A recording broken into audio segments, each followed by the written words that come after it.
उत्तराखंड में 5 लोकसभा सीटों पर जीत के बाद आगामी निकाय चुनाव को लेकर संघीय प्रदेश महामंत्री आदित्य कोठारी ने कहा, आगामी निकाय चुनाव को लेकर भारतीय जनता पार्टी पूरी तरह से तैयार। भारतीय जनता पार्टी को जनता भारी बहुमत से जिताएगी।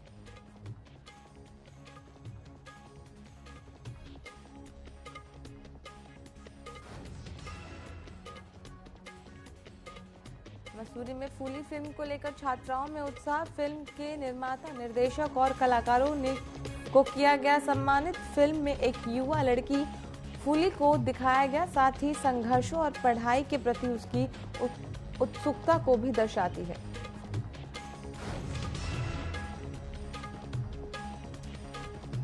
जनपद पुलिस ने वाहन लूट की घटना को अंजाम देने वाले गैंग का किया खुलासा। 2 सदस्यों को गिरफ्तार। कार, बाइक और लूट की घटना में इस्तेमाल की गई कार के अलावा 2 तमंचे और जिंदा कारतूस किए बरामद।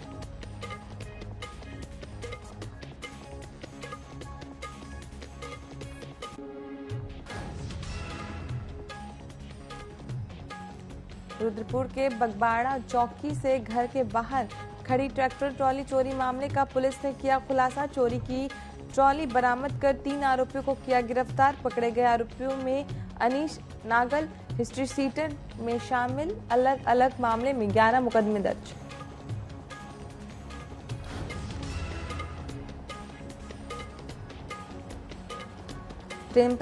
प्रेम प्रसंग के चलते पत्नी को जान से मारने की जा रही थी साजिश। पुलिस जांच में जुटी। नियमानुसार जांच कर जो भी कार्यवाही बनेगी उस पर गंभीर धाराओं में मुकदमा किया जाएगा पंजीकृत।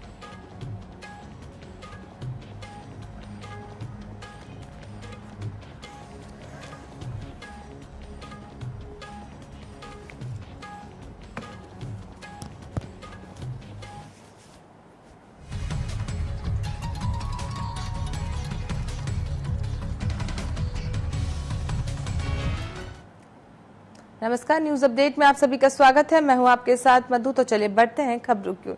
उत्तराखंड में 5 लोकसभा सीटों पर जीत के बाद अब आगामी निकाय चुनाव को लेकर संयम बना हुआ है। पिछले कई महीनों से राज्य में निकाय के चुनाव पर कसरत चल रही थी, लेकिन सरकार अब इस पर कोई ठोस निर्णय नहीं ले पा रही थी। वहीं भाजपा प्रदेश महामंत्री आदित्य कोठारी का कहना है कि आगामी नगर निकाय चुनावों को लेकर पार्टी पूरी तरीके से तैयार है। जिस तरह लोकसभा चुनाव परिणाम में जनता ने अपना भरोसा भारतीय जनता पार्टी पर जताया है, ठीक उसी तरह निकाय चुनाव में भी जनता पार्टी को भारी बहुमत से जिताएगी।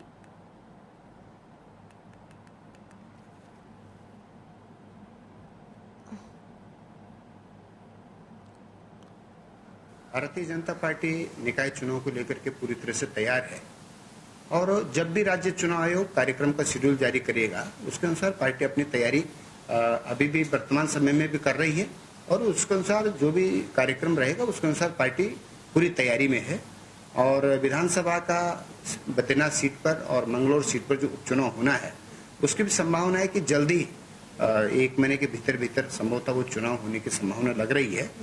तो पार्टी पूरी तरह से तैयार है और ग्राउंड लेवल पर, ग्रास रूट पर पार्टी काम कर रही है। मसूरी रीड सिनेमा में Mussoorie traders and welfare association की ओर से कार्यक्रम आयोजित किया गया। कार्यक्रम में Mussoorie traders and welfare association ने म्यूजिकल ड्रामा फिल्म फूली के कलाकारों, निर्देशकों और निर्माताओं को पुष्प गुच्छ और शॉल भेंट कर सम्मानित किया। इस मौके पर मसूरी के हिंदी माध्यम के स्कूली छात्राओं को निःशुल्क फिल्म दिखाई गई। फूली फिल्म की प्रोड्यूसर स्मृति हरी ने कहा कि ये फिल्म एक गांव की लड़की पर आधारित है जो विपरीत परिस्थितियों में अपनी पढ़ाई को पूरा करती है और एक आईपीएस अफसर बनती है।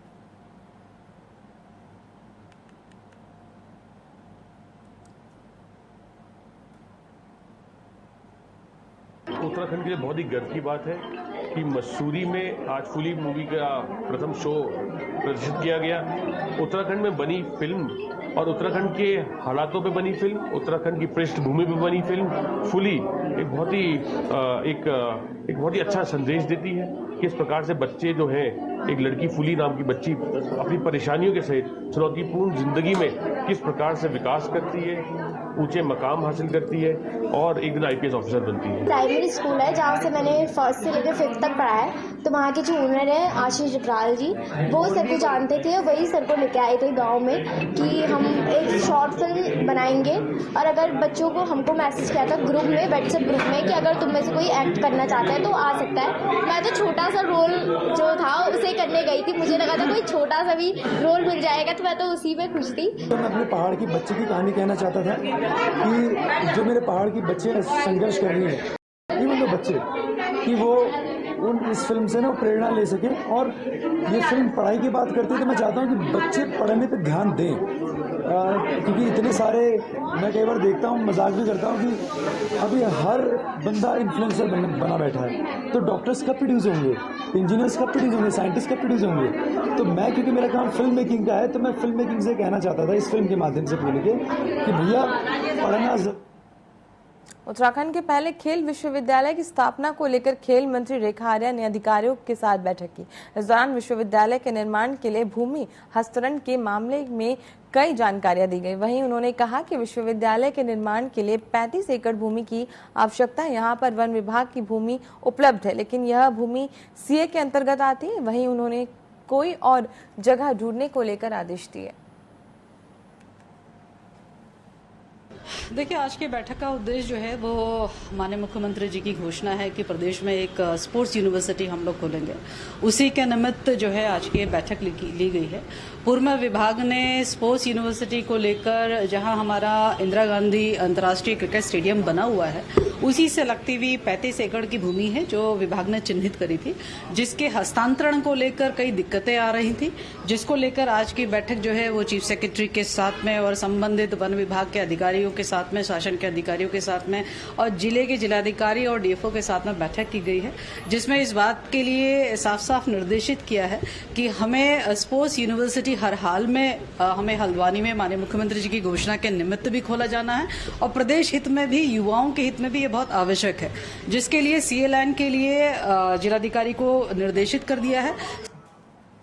देहरादून में आईएमए की पासिंग आउट परेड हुई। आईएमए की पासिंग आउट परेड में कुल 394 जेंटलमैन कैडेट पास आउट हुए। इसके तहत 355 कैडेट भारतीय जबकि 39 विदेशी कैडेट पास आउट हुए हैं। वहीं पीओपी में सेना की उत्तरी कमांड के GOC lieutenant general MV Suchendra Kumar ने बतौर मुख्य अतिथि शिरकत की। इस दौरान उन्होंने परेड की सलामी ली। बता दें कि 355 जेंटलमैन कैडेट पास आउट होकर भारतीय थल सेना में अधिकारी बन गए हैं।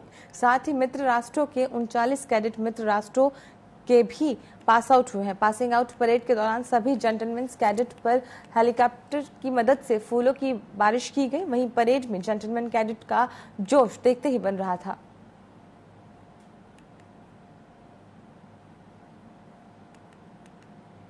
जब मैं बचपन में छोटा था तब उन्होंने एक प्रण लिया कि वो मुझे और मेरे माताजी को शिक्षा ग्रहण कराएंगे, जिसके कारण मेरा सिलेक्शन 2013 में एक स्कॉलरशिप स्कूल जिसका नाम विद्या ज्ञान स्कूल जो कि सीतापुर में है, उसमें सिलेक्शन हुआ। मैंने 7 साल वहाँ अच्छे से मेहनत से पढ़ाई की। उसके बाद 2020 में मैंने नेशनल डिफेंस एकेडमी के एग्ज़ाम के लिए मैंने तैयारी की और उसमें मेरा सिलेक्शन पहले अटेम्प्ट में ही हो गया। फिर उसके बाद 3 साल की नेशनल डिफेंस एकेडमी में training and then 1 year of training है। और आज मेरे कंधों पर जो सितारे लगे हैं वो मेरे माता पिताजी के मेहनत के कारण है। जब मैं बचपन में छोटा था तब उन्होंने एक प्रण लिया कि वो मुझे और मेरे माताजी को शिक्षा ग्रहण कराएंगे, जिसके कारण मेरा सिलेक्शन 2013 में एक स्कॉलरशिप स्कूल जिसका नाम विद्या ज्ञान स्कूल जो कि सीतापुर में है, उसमें सिलेक्शन हुआ। मैंने 7 साल वहाँ अच्छे से मेहनत से पढ़ाई की।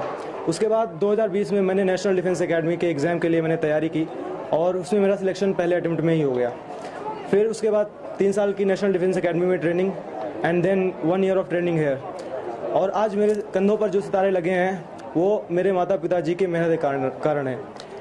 मेरे पापा आर्मी से रिटायर्ड हैं, लांस नायक ऑर्डिनेंस में थे एंड उन्हीं से मुझे इंस्पिरेशन मिली आर्मी ज्वाइन करने की और उन्होंने ही मुझे मोटिवेशन दिया और इंस्पिरेशन दिया और गाइडेंस भी दिया, जिसके रहते मैं सैनिक स्कूल सतारा में गया और उसके पश्चात मैंने एनडीए ज्वाइन किया और फिर आईएमए और अभी मैं लेफ्टिनेंट बन चुका हूँ। मेरे पापा बहुत बड़ा दिन होगा इंडियन आर्मी की हिस्ट्री में, बिकॉज आज 154 रेगुलर और 137 टेक्निकल ग्रेजुएट कोर्स के बच्चे पास आउट हुए हैं। टोटल 394 ऑफिसर कैडेट्स आज हमने इंडियन आर्मी को दिए हैं, जो बहुत बहुत नाम रोशन करेंगे अपनी अपनी पलटन्स का, इंडियन आर्मी का और हमारे देश का। 8 जून बहुत बड़ा। देश में तीसरी बार एनडीए की सरकार बनने जा रही प्रधानमंत्री नरेंद्र मोदी तीसरी बार प्रधानमंत्री पद की शपथ लेंगे। वहीं उत्तराखंड ने भी तीसरी बार 5 कमल केंद्र की भाजपा सरकार को दिए हैं। खास बात यह है कि कई अनुभवी और दिग्गज नेता चुनाव जीत कर आए। ऐसे में केंद्रीय मंडल में उत्तराखंड का प्रतिनिधित्व करने का मौका किस संसद को मिलता है, इस सवाल को लेकर भाजपा प्रदेश महामंत्री खिलेंद्र चौधरी से हमारे संवाददाता वैभव पटवाल ने खास बातचीत की। उत्तराखंड में भाजपा को 5 सीटों से नवाजा गया है। वहीं कल प्रधानमंत्री नरेंद्र मोदी तीसरी बार प्रधानमंत्री पद की शपथ यहां पर लेंगे। वहीं बड़ा सवाल ये उठता कि 4 बार 5 कमल देने के बाद क्या उत्तराखंड को इस बार कोई बड़ा दायित्व यहाँ पर मिलने वाला है, क्योंकि जो भी चुन के आए हैं सांसद सभी बहुत ही ज्यादा एक्सपीरियंस सांसद यहाँ पर चुने गए। चाहे पूर्व मुख्यमंत्री त्रिवेंद्र सिंह रावत की बात कर ले, चाहे अनिल बलूनी की बात करें, चाहे 3 सांसद और भी हैं अन्य जिलों के, अन्य लोकसभाओं के, उनकी बात करें, तो लगातार सब एक्सपीरियंस यहाँ पर सांसद यहाँ पर पहुंचे हैं। अब देखना ये होगा जो केंद्रीय मंत्रिमंडल है में उनको जगह मिल पाती है या नहीं। हमारे साथ भाजपा के प्रदेश महामंत्री खिलेंद्र यहाँ पर उनसे बातचीत करेंगे और जानेंगे क्या कुछ कहना है उनका इस बारे में। रणदीप, पहले तो बहुत बहुत बधाइयां आपको कि आपको 5 सीटों से नवाजा गया उत्तराखंड की जनता के द्वारा। देखिए, जिस तरीके से उत्तराखंड के अंदर हम 5 की 5 लोकसभा सीट जीते हैं, उसका श्रेय पूरे हमारे धामी जी को जाता है, हमारे प्रत्येक कार्यकर्ता को जाता है, और जो संगठन का हमारा रणनीति थी उसका ये हिस्सा है। और ये तीसरी बार लगातार हम 5 लोकसभा सीट जीते हैं। सभी को पूरे प्रदेश के अंदर उत्साह का वातावरण है, उत्साह का माहौल है। और जहां तक केंद्र की बात है, केंद्र में ये केंद्र का विषय है कि कौन मंत्री बनेगा नहीं बनेगा, ये इसको केंद्रीय पार्लियामेंट्री बोर्ड और केंद्र के जो हमारा केंद्रीय संगठन है उसका विषय रहता है। इसमें की बात करें, जो कांग्रेस के नेता भाजपा में आए थे, कहीं देखा गया है कि जो उनके क्षेत्र हैं वहीं से जो भाजपा को कम वोट पड़े, कहने लगता नहीं है कि जो दूसरी पार्टी को जो नेता बीजेपी में आए थे, कहने वो बीजेपी को कहने खोखला करने का काम कर रहे हैं आगे। ऐसा कुछ नहीं है। जब भारतीय जनता पार्टी में कोई भी कार्यकर्ता आता है तो उसकी मनोस्थिति हमारे राष्ट्रवाद को लेकर, देश की प्रगति को लेकर, क्योंकि एनडीए का और भाजपा का एक ही नारा है कि सबका साथ, सबका विकास, सबका प्रयास के साथ सब आगे बढ़ रहे हैं। और वोट परसेंटेज घटा नहीं है, हम हर ज्यादातर सीटों पे जीते हैं और निश्चित रूप से 5 की 5 सीटें जीते हैं, उसका परिणाम है ये। साफ तौर पर कहना है कि जो मत प्रतिशत कम पड़ा है वो मत की वजह से कम प्रतिशत हुआ है, ना कि कम वोट यहाँ पर पड़े हैं। अब देखना ये हुआ कि उत्तराखंड की 5 सीटों में से जो सांसद चुन के आए हैं उनको कितना, कौन सा मंत्रिमंडल यहाँ पर दिया जाता है या नहीं, ये देखने वाली बात होगी। बहरहाल के लिए इतने अपने सहयोगी हरीश यादव के साथ में देहरादून टीवी 24 के लिए वैभव पटवाल की खास रिपोर्ट।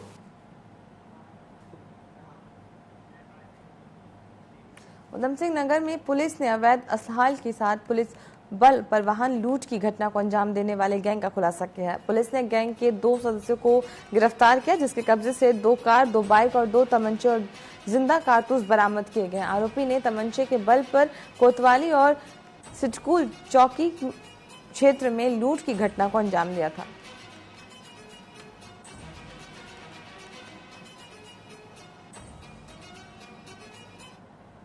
जी, माननीय मुख्यमंत्री महोदय का निर्देश रहता है कि इस प्रदेश को अपराध मुक्त उत्तराखंड बनाना है। इसी क्रम में माननीय डीजीपी महोदय और डीआईजी महोदय का भी निर्देश रहता है कि संगीन अपराधों का त्वरित अनावरण होना चाहिए। बीते हफ्ता लास्ट वीक जो है बैक टू बैक 2 दिन रुद्रपुर और पंतनगर क्षेत्र में 2 बहुत ही सीरियस और हैरतन होने वाली घटनाओं का उजागर हुआ है। तो सामने आया था हमारे पास रुद्रपुर में जो है क्रेटा गाड़ी लूटी गई तमंचे के दम पे, और उसके बिल्कुल अगले दिन जो है पंतनगर थाना क्षेत्र में अशोका लेन के पास एक बाइक लूटी गई है। और उसके बाद जो है लगातार हमने टीमें एक्टिवेट करा था, एफआईआर लिख दिया था, और एफआईआर लिख के टीमें एक्टिवेट करा था, जिसमें सभी officer, CO city, CO Pantnagar, SP city, SHO Rudrapur, transit camp और पंतनगर, एसओ दिनेशपुर, एसओजी, सारे टीम्स लगे हुए थे। तो बहुत सटीक इन्फॉर्मेशन और कैमरा का ट्रेसिंग करते हुए हमने उस गाड़ी को, जो वारदात में इन्वॉल्व गाड़ी को हमने ट्रेस कर लिया था गाबा चौक पर। गाबा चौक पर उस दिन एक और वारदात करने आए थे 31 तारीख को, परंतु हमारा टीम पूरा घेराबंदी की मोड में था, तो उनको भी अलर्ट हो गया और हमारे टीम के ऊपर जानलेवा हमला करके गाड़ी चढ़ाने का प्रयास कर दिया गया।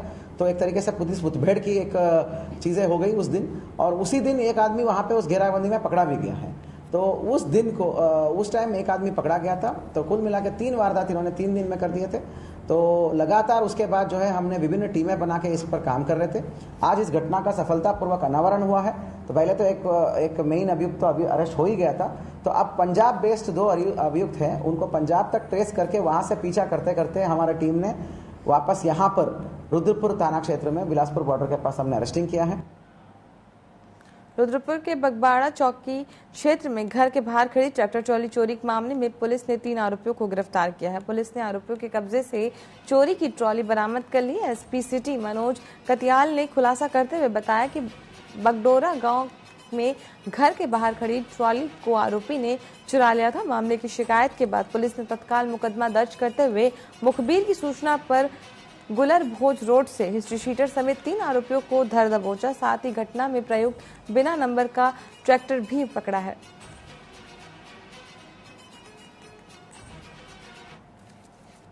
जावेद द्वारा एक तहरीर दी गई 6 जून को, जिसमें उनके द्वारा अवगत कराया गया कि उनकी एक ट्रैक्टर ट्रॉली जो है उनके घर के सामने से चोरी हो गई है। तो इसमें सुसंगत धाराओं में अभियोग पंजीकृत करते हुए इसमें घटना के अनावरण के लिए टीमों का गठन किया था, जिनको सीओ सिटी मैडम और इंस्पेक्टर रुद्रपुर जो है लीड कर रहे थे। और इसमें चौकी इंचार्ज जितेंद्र जो बगवाड़ा देख रहे हैं, साथ में कांस्टेबल ललित और धर्मेंद्र आदि की टीम बनाई गई थी।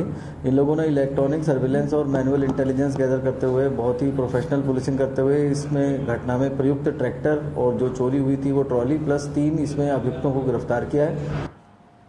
भारतीय सैन्य अकादमी देहरादून में आयोजित पासिंग आउट परेड और ओथ सेरेमनी के बाद 355 कैडेट्स बतौर लेफ्टिनेंट देश की सेना की मुख्य धारा में शामिल हो गए हैं। IMA में आयोजित पासिंग आउट परेड 355 भारतीय और मित्र देशों के 39 कैडेट पास आउट हुए हैं। भारतीय सेना की उत्तरी कमान के general officer commanding in chief lieutenant general MV Suchendra Kumar बतौर रिव्यूइंग ऑफिसर परेड का निरीक्षण कर पास आउट हो रहे ऑफिसर कैडेट्स की सलामी ली।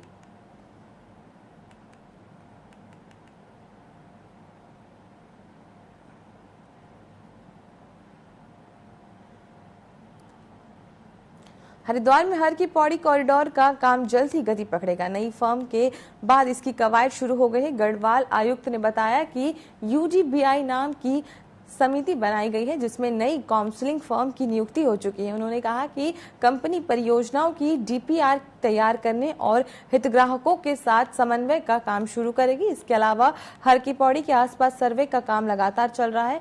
प्राधिकरण की बोर्ड बैठक में 26 प्रस्तावों को मंजूरी दी गई है, जिसमें कई नई परियोजनाएं शुरू करना, शहरी क्षेत्र का सौंदर्यीकरण और प्राधिकरण का वार्षिक बजट पारित करना भी शामिल है।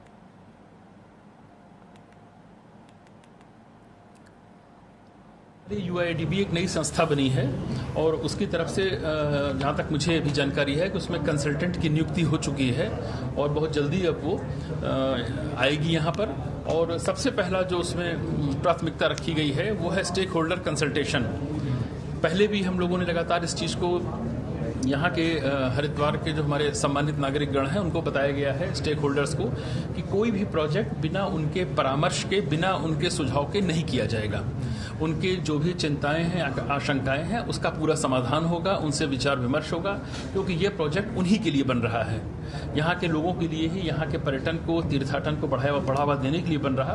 तो उनकी जो भी इश्यूज हैं उसको अच्छी तरह से एड्रेस किया जाएगा, उसके बाद भी हम लोग आगे बढ़ें। उत्तराखंड हाईकोर्ट ने निकाय चुनाव की समय सीमा समाप्त होने के बाद भी सरकार द्वारा समय पर चुनाव न कराने को लेकर दायर अवमानना याचिका पर सुनवाई की, जिसके लिए प्रमुख सचिव नगर विकास के खिलाफ अवमानना नोटिस जारी किया गया। एकल पीठ ने सरकार से 11 जून तक की स्थिति स्पष्ट करने को कहा। जसपुर निवासी मोहम्मद अनीश और एक अन्य ने उच्च न्यायालय में जनहित याचिका दायर कर कहा कि नगर पालिकाओं और नगर निकायों का कार्यकाल दिसंबर माह में ही समाप्त हो गया, लेकिन कार्यकाल समाप्त होने के 1 महीने बाद भी सरकार ने चुनाव कराने का कार्यक्रम घोषित नहीं किया। उल्टा निकायों ने अपने प्रशासक बैठा दी है। प्रशासक नियुक्ति होने की वजह से आमजन को कई समस्याएं हो रही हैं। जनहित याचिका में कहा गया कि सरकार को कोई अधिकार नहीं कि वो निकायों का कार्यकाल समाप्त होने के बाद भी प्रशासक नियुक्त करे।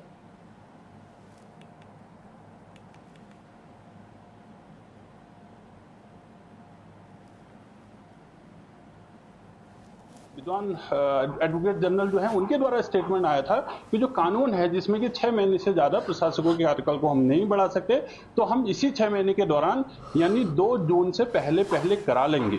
और दूसरी बार जब 16 अप्रैल को फिर दोबारा मतलब यहाँ पर लिस्टिंग हुई थी, तो वहां पर भी कहा गया कि तैयारियां हमारी पूरी चल रही हैं और जो स्टेटमेंट एडवोकेट जनरल के द्वारा दिया गया है हम उसी 6 महीने के दौरान इसको करेंगे।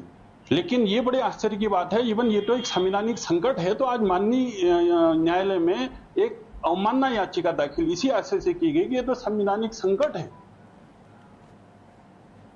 रुड़की निवासी हाजी इरफान खान ने अपनी पुत्री इकारा की शादी बाबर खान निवासी कोटरवान के साथ लगभग 1.5 साल पहले मुस्लिम रीति रिवाज के साथ की थी। शादी में लड़की के पिता ने बताया कि शादी का खर्च लगभग 2 करोड़ के आसपास किया गया। इसके बावजूद भी शादी के बाद से लड़की को उसके पति और ससुर लगातार परेशान कर रहे थे। लड़की ने बताया कि मुझे मारने के लिए घर में बात की जा रही थी, जिसके लिए मैंने जवलापुर में इन लोगों के खिलाफ शिकायत दर्ज कराई।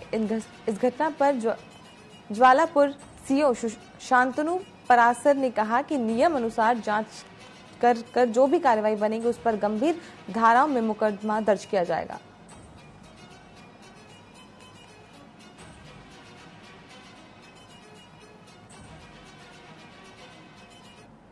ये मेरी सास को है परेशानी शुरू से, वो मुझे शुरू से पसंद नहीं करती थी, वो चाहती थी रिश्ता कहीं और करवाना, और ये मेरे ससुर ने करवाई है यहाँ पे ताकि अच्छा ये मेरे घर में आए, मेरा घर सुधर जाए, ये इस वजह से हुई है। वो अपनी मम्मी के कहने में जो करते हैं वो है। अब इस टाइम उनका किसी और लड़की से वो है, उससे बातचीत करनी, सुबह भी मैं गई, मैंने सुन ली बातचीत, तो कोई वो नहीं है, उल्टा सीधा बोलना और मारपीट करनी बस। ये मेरी 1.25 साल के करीब हो गए, इन्होंने उत्पीड़न कर रखा बहुत ज्यादा। आज उसे गला घोट के मारना चाह रहे थे, तो आज हमें पता चला तो हमने आके फिर इसका वो करा, फिर पुलिस को इन्फॉर्मेशन किए और ये जान से मारना चाह रहे थे। पुलिस का क्या कहना है इस मामले में? पुलिस वालों को पता है इसके बारे में, वाकई जाति कर रखी है, सब कुछ पता है इन्हें। कल जैसे हमें सूचना प्राप्त हुई अभी तक में, इसमें बता रहे हैं कि पारिवारिक जो अपना शादी हो रखी थी एक लड़की की कहीं पे, उनके बीच में कुछ विवाद हुआ है, जिसमें बाद में कुछ मारपीट और तोड़फोड़ की घटना भी हुई है। इस संबंध में सूचना प्राप्त होने पे इसके संबंध में कंप्लेन प्राप्त कर ली गई है तथा जांच करके देखा जा रहा है कि किसकी गलती है। उधम सिंह नगर जिले के पुलभट्टा थाना पुलिस ने 2 सगे भाइयों समेत 3 नशे के सौदागरों को गिरफ्तार किया। आरोपी के पास से 121 ग्राम स्मैक बरामद किया गया। पुलिस ने नशे के सौदागरों के खिलाफ एनडीपीएस एक्ट के तहत मामला दर्ज कर लिया है। जिले में एसपी क्राइम ने मामले का खुलासा करते हुए बताया कि किच्छा कोतवाली के 12 चौकी प्रभारी पंकज कुमार पुलिस की टीम के साथ सितारगंज थाने की सीमा पर वाहनों की चेकिंग कर रहे थे। इसी दौरान वो बाइक सवार 3 लोग आते दिखे। शक होने पर जब उन्हें रोका गया तो वो बाइक छोड़कर भागने लगे, लेकिन पुलिस ने घेराबंदी कर उन्हें गिरफ्तार किया और तलाशी लेने पर 3 पन्नियों में रखी स्मैक बरामद की गई।